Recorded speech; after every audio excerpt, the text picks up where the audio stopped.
Have you ever wondered why you just click with someone? I mean, really click. That intense, almost magnetic pull? Well, the brilliant psychologist Carl Jung had a theory. He believed it's not just random chance or, magic. He said love actually follows a deep psychological blueprint. So let's get into. Right, let's ask the big question right away. Why do we really fall in love? Is it their charm, their looks, their killer sense of humor? Jung would say, nope, not really. The true reasons, he argued, are buried much, much deeper, way down in our unconscious mind.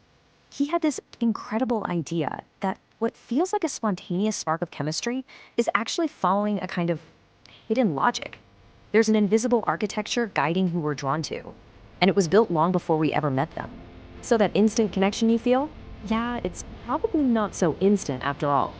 According to Jung, it's the result of all these invisible forces at play: our hidden desires, our untapped potential, our entire personal history, all coming together and pointing us toward a specific person. And this brings us to one of his most important concepts. Okay, this is the absolute key to understanding the whole thing: projection. The idea is we don't fall for someone just because of who they are. We fall for them because they act like a mirror for a lost or undeveloped part of ourselves. They literally become a screen for our own inner world. So, working with this idea of projection, Jung gives us two really profound reasons why we fall in love. Let's tackle the first one. You could call this one finding the missing piece. So, reason number one, it's all about our unconscious drive to become whole. Plain and simple, someone is drawn to you because you embody a quality that's dormant or underdeveloped in them. This goes way beyond opposites attract. It's more like that other person shines a spotlight on what's missing inside of you. And you see this dynamic everywhere, right? The person who's lived their whole life by the book, they might be totally captivated by someone who's a little bit wild and chaotic. It's not just a crush. Their unconscious is basically screaming, hey, we need some of that. They're drawn to that person because they represent a path to becoming more complete. Now for the second reason, and trust me, this one goes even deeper. It's not just about a single personality trait that you're missing. It's about activating an ancient, powerful image that we all carry inside of us. Jung called these inner blueprints the anima and animus. Okay, sounds a little academic, but the idea is simple. For a man, the anima is this inner, unconscious idea of the feminine. And for a woman, the animus is the inner image of the masculine. Think of them as these powerful, emotionally charged figures living inside our psyche. And when you meet someone who just so happens to match this powerful inner figure, well, the attraction is on a whole different level. See, you might not even be their conscious type, but on a much deeper, unconscious level, you fit their inner blueprint perfectly. When that happens, the attraction can feel totally overwhelming, almost irrational, because it's not coming from the logical mind. It's coming from the very core of their psyche. And this is why it can feel so cosmic, like it's destiny or you found your soulmate, that feeling of having known them forever. Jung would say, hold on, it's not the universe sending a sign. It's your own psyche recognizing its own pattern. You're seeing your own internal design, just projected onto another person. But, and this is a huge but, here's the problem with building a relationship on projection. An illusion, no matter how beautiful it is, can't survive forever. Eventually, reality comes knocking. And this is the part we have to get. The person isn't really seeing you.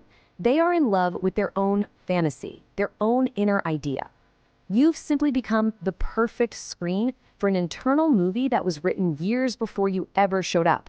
And this is exactly why so many of those whirlwind, intensely passionate romances just fizzle out. The projection, this fantasy of a perfect, divine soulmate, eventually slams into the messy reality of a complex, flawed, actual human being. Nobody can carry the weight of being someone else's god or goddess forever. So does that mean it's all just a setup for disappointment? Absolutely not. For Jung, this painful moment when the illusion shatters, that's not a failure. That is the entire point. It's a massive, unavoidable opportunity for personal growth. From a Jungian perspective, love is one of the most powerful tools for what he called individuation. It's a fancy word for the lifelong journey of becoming who you are truly meant to be. Every single person we fall for becomes a mirror, showing us exactly what part of ourselves we need to work on. It follows this really clear cycle. First, there's the attraction. Then we project our fantasy. Inevitably, the illusion breaks. But step 4, integration, that's where the real transformation happens. It's our chance to take back that projection and say, okay, that quality I loved in them, I need to find that in myself. And this really just sums it all up beautifully, doesn't it?